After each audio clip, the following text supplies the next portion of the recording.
momento, hopi contento met mucho de school.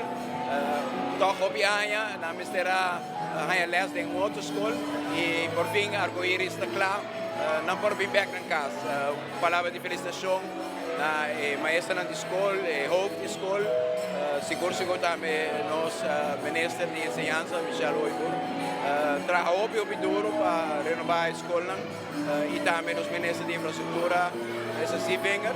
E nós seguro reconhecer que o projeto aqui iniciar de tempo de ministro Towers, para ter uma ideia quanto tempo da turma para planear, aí financiamento, tempo para chegar na renovação da escola. Mas um dia grande de hobby, felicidade para muitos e felicidade para a ensinança de Aruba. Prioridade do governo deste primeiro dia, toda a renovação dos bairros, renovação das escolas, renovação dos centros da cidade e renovação de área pública, ou construção de área pública. E quando mira todo dia, ayer à noite nós estamos de luz, nós estamos na MFA paradeira, ao momento nós estamos na renovação de uma escola, agora nós estamos na Madiki para ajudar o bairro e acento sempre na qualidade de vida de nós e assim na minha cidade também, para ser governo da agora ele.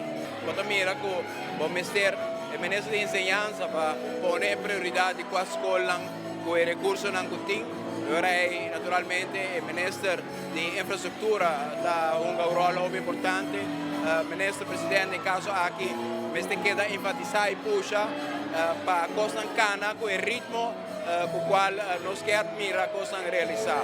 Então, um trabalho contínuo, assim, para percorrer para a Costa não pega, para assim, para lograr muito mais em um período que o povo tem expectativa. E outro momento grande, outro logro importante para o povo de Rua.